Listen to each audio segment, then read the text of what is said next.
They call it the gentle giant of the sea, a creature so calm it glides through coral like a moving prayer. Yet to catch it, humans use poison. In the middle of the Pacific, divers release clouds of cyanide into the reef, freezing life in silence. One spray, and beauty turns into profit $500 of poison floating in blue water. In glass tanks across Asia, the last kings of the reef await their fate. Price tags blink above their heads. $500 alive. They are sold not as fish, but as trophies of luxury, served to those who pay for status while the ocean pays with death. Once worshipped as the emperor of the reef, the Napoleon Wrasse kept balance where chaos threatened. It wasn't feared for its power, but respected for its purpose, the only species bold enough to crush the venomous crown of thorns, starfish, a coral killer. Without the emperor, reefs collapse into graveyards. 2 meters long, weighing nearly 200 kilograms, its every movement is a slow pulse of the sea's heart. Yet that grace became its downfall. In the eyes of man, the rarer the creature, the richer the reward. The ocean's guardian turned into gold for those desperate or ruthless enough to hunt it.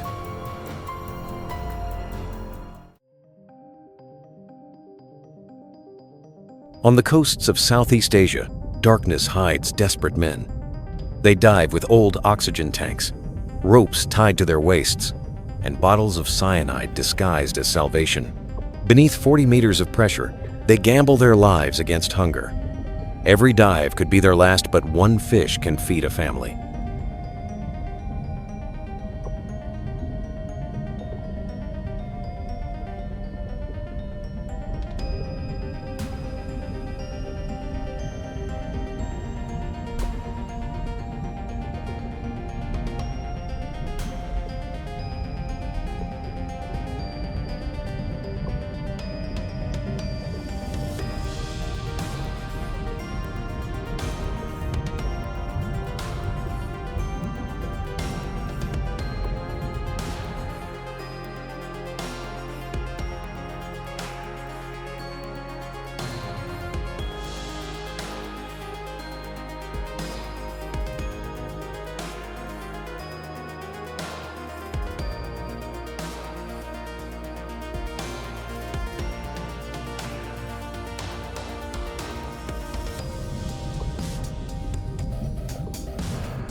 A single pull of the trigger releases a deadly mist. The Napoleon Wrasse stops mid-swim, paralyzed, eyes wide, still alive. Cyanide seeps into coral cracks, killing the tiny organisms that built entire reefs over centuries. In one moment, a guardian dies and an ecosystem follows.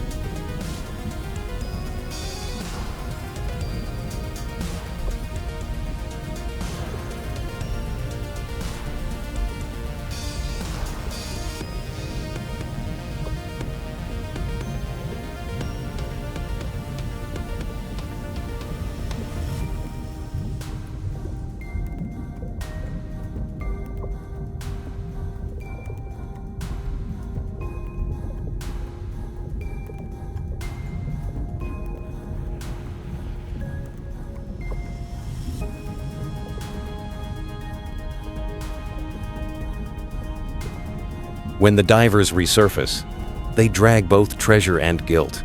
Some cough blood, others never return, swallowed by the deep they betrayed. For the survivors, the reward is small, fleeting just enough to keep them diving again. In this economy, greed wears the face of survival.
By sunrise, the markets awaken. The air reeks of salt, sweat, and guilt. Fishermen rinse the blue-green bodies with seawater as blades flash under the sunday. The meat, thick, pearly, almost translucent, is sold to middlemen who know its next destination, a luxury plate under crystal chandeliers.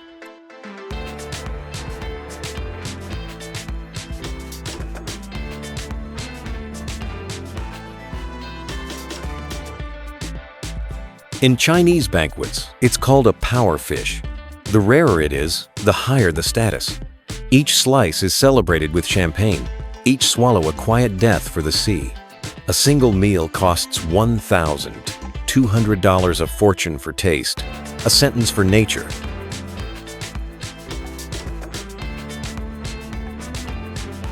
Behind these feasts lies an empire darker than the depths themselves. Containers labeled frozen shrimp hide hundreds of live Napoleons, sedated in oxygen tubes. Customs officers are bribed to look away. Paperwork is forged, species codes changed. A global smuggling network turns crime into commerce, extinction into business.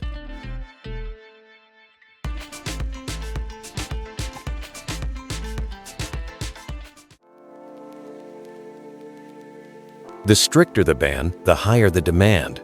The rarer the fish, the more powerful its symbolism. Humanity has turned laws into levers of profit. Every regulation becomes another reason to kill. It's not ignorance that drives the trade anymore. It's arrogance.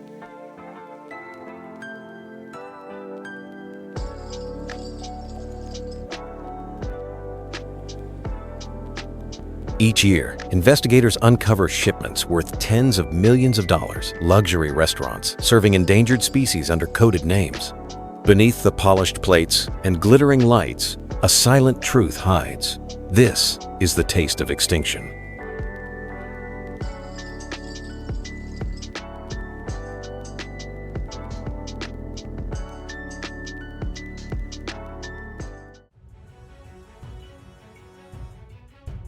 But in one corner of Indonesia, something remarkable began.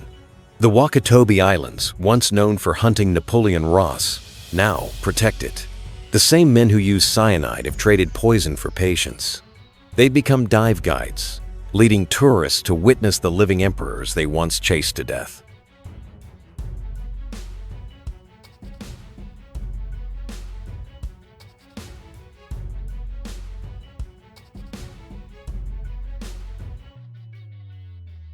Through conservation projects, hundreds of locals found new lives.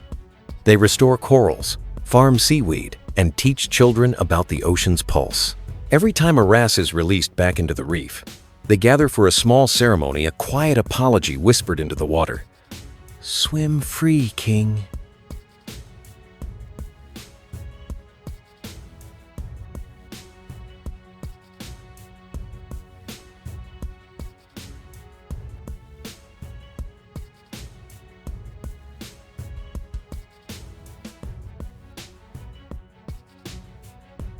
One fish alive now brings more value than 100 dead. Tourists travel across the world to see them glide through reefs reborn from ruin. The coral slowly breathes again, vibrant with life, a reminder that the ocean can forgive if given the chance.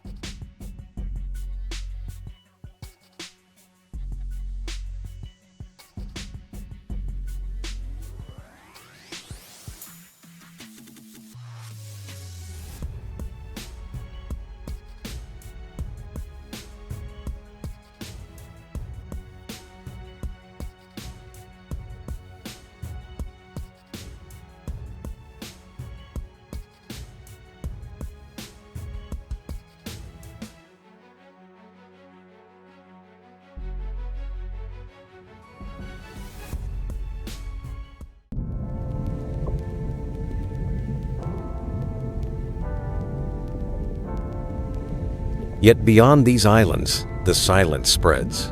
In many places, reefs once buzzing with color now echo like empty cathedrals. The crown of thorns, starfish, multiplies unchecked, devouring coral like fire.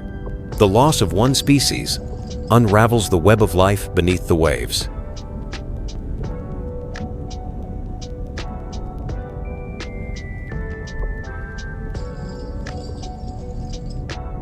Every time cyanide is sprayed into the sea, it doesn't just kill a fish, it kills history.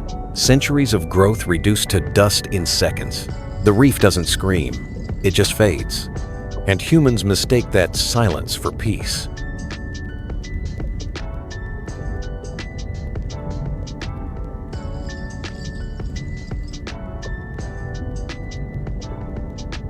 In this story, no one truly wins. The poor risk their lives for a day's wage. The rich dine on guilt wrapped in gold. And the sea, the one that gives life to all, drowns quietly in our arrogance.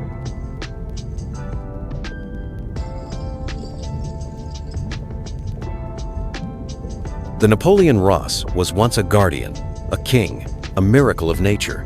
Now it's a warning, a reflection of everything we've broken. Each fish sold carries a story of poison, hunger, and silence.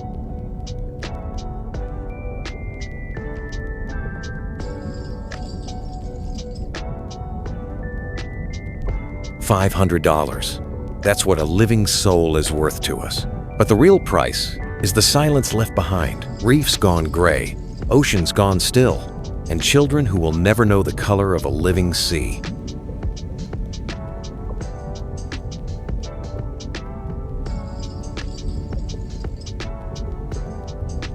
The ocean doesn't need humans to survive, but humans will never survive without the ocean. Until we stop killing beauty and calling it dinner, the silence will only grow louder.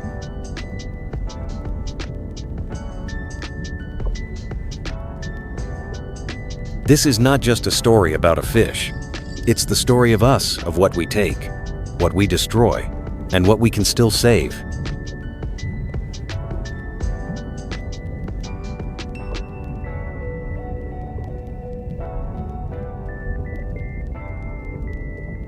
Subscribe to Now Discover before the last gentle giant disappears into the silence we created.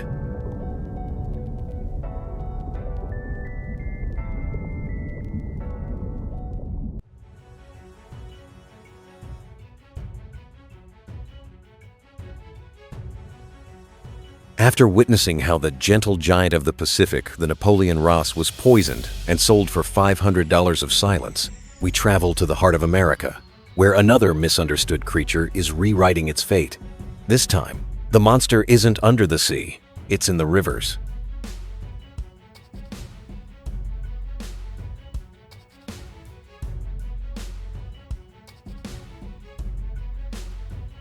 Would you believe America's most hated fish is now worth $100 million? The river explodes into chaos. Silver torpedoes launch from the water, slamming into boats with bruising force. Screams echo across the surface. This isn't a movie, it's the Mississippi and Illinois rivers.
Asian carp were never meant to be here. Imported from China in the 1,970 seconds to clean fish farms, they escaped during Mississippi River floods in the 90 seconds and never stopped multiplying.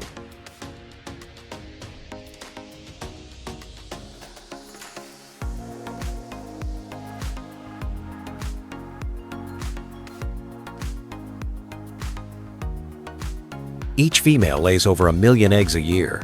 Some grow past 100 pounds, eating 20% of their weight daily in plankton. That means no food left for bass, bluegill, or walleye. In parts of the Illinois River, carp now make up over 70% of all fish, 7 out of every 10.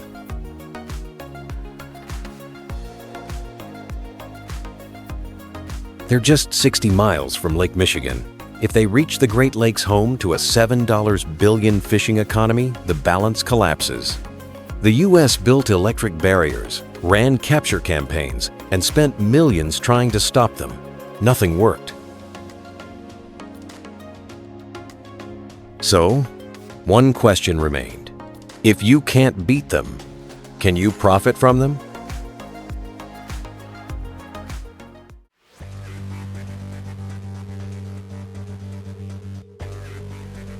For decades, carp were worthless. Fishermen despised them. Processors refused to buy them. The government paid bounties just to remove them. Then, an unexpected offer came from China. Send us whole frozen carp. Clean, cheap, consistent.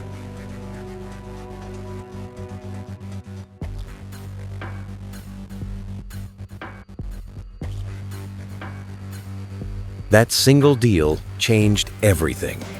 Illinois fishermen rushed back to the rivers. Freezers replaced bonfires. Boats filled with shimmering silver bodies. Once, these fish were burned in piles. Now they're packed in containers headed overseas.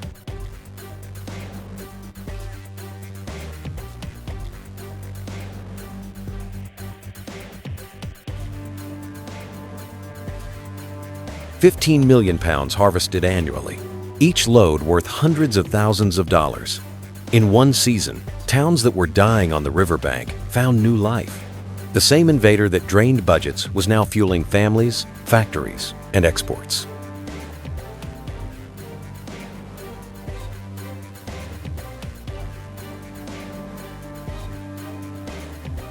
The monster of the Midwest had been reborn not as trash, but treasure.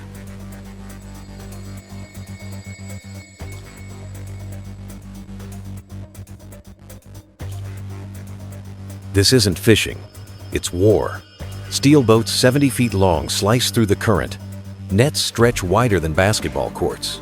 Sound cannons thunder underwater, driving fish upward in a boiling frenzy.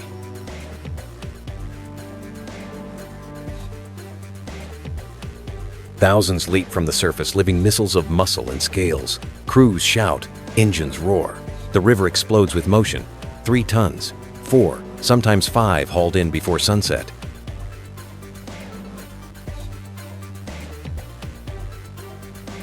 Scales rain like silver dust. The deck groans. Gloved hands shovel fish into ice bins as diesel fumes mix with the scent of river and adrenaline. Once, these docks stood empty. Now, they're lined with boats, unloading their shimmering cargo proof that even chaos can be turned into opportunity. For the first time, America is winning a war against an invasive species, not with weapons, but with demand.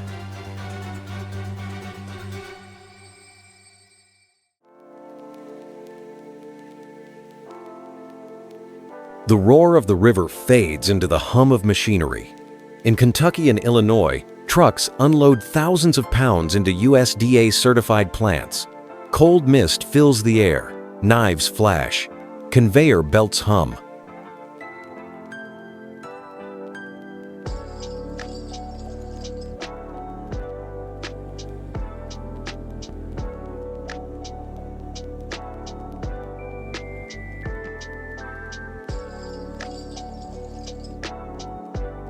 Each carp is transformed. Heads cut, blood drained, scales stripped. Fillets are flash frozen with IQF precision. Bones become oil. Skins become supplements. Nothing wasted.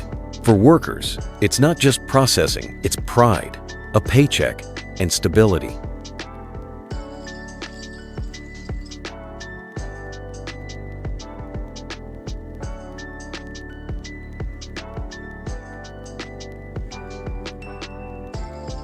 Then the containers seal, 20 tons at a time, QR-coded, ready for export.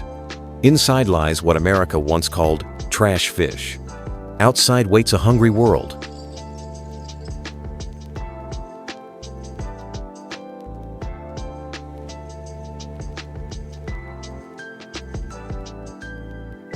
In China, steamed carp heads are a delicacy.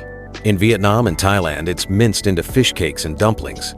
In Ghana and Nigeria, it's smoked and sold in open-air markets. Europe uses it for pet food and collagen.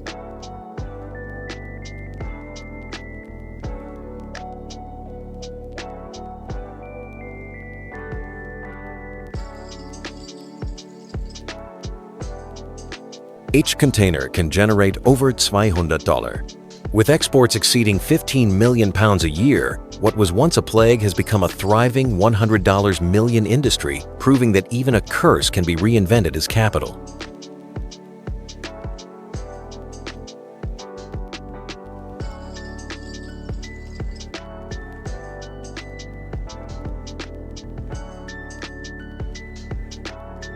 Abroad, carp is gold. In America, it's still a joke. Generations called it muddy, bony trash. Supermarkets won't stock it. Chefs won't cook it.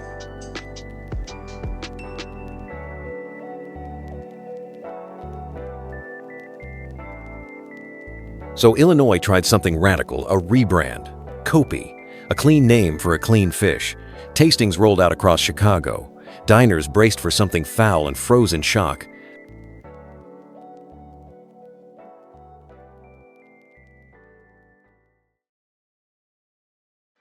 "I thought it was crab cake," one said after finishing a Kopi patty. "The flavor was mild, the texture firm. The stigma? Harder to break."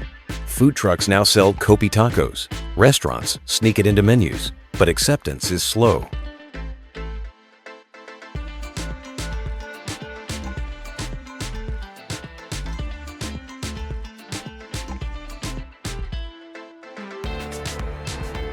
Will America ever embrace the fish that's saving its rivers? Or will it remain a resource for everyone, except the nation that caught it?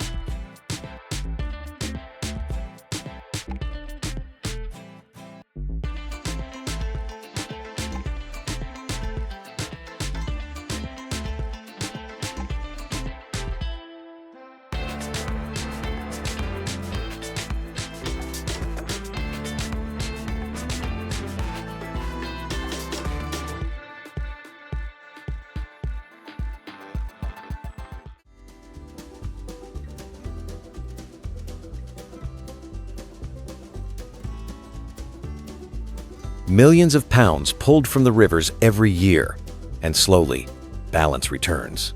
In stretches of the Illinois River, carp biomass dropped from 70% to nearly 45%. Native species bass, bluegill, walleye are coming back.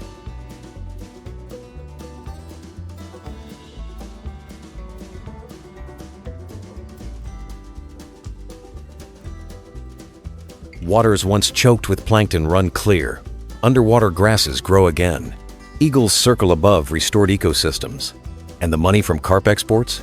It funds restoration, planting aquatic vegetation, restocking native fish, cleaning rivers long smothered by invaders.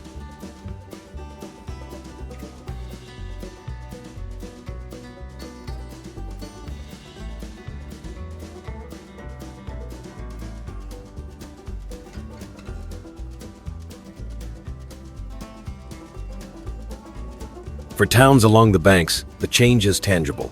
The same fish that once sank their economies now sustains them. From menace to manager, from pest to protector, America is fishing its way back to balance.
Once despised as river trash, the Asian carp has become a symbol of reinvention, an invader-turned investment, a $100 million lesson in resilience. From chaos on the Mississippi to global trade routes across Asia, this fish proves that failure can become fortune.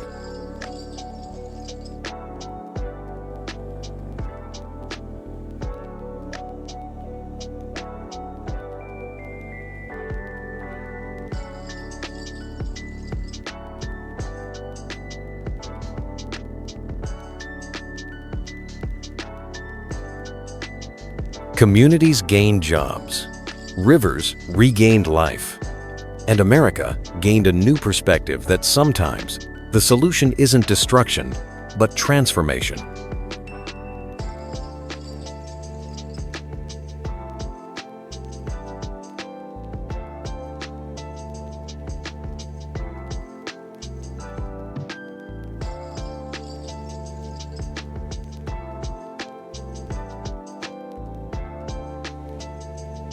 This story isn't just about carp. It's about humanity, our greed, our mistakes, and our power to rebuild. Subscribe to Now Discover, where every monster, every disaster hides an opportunity waiting to surface.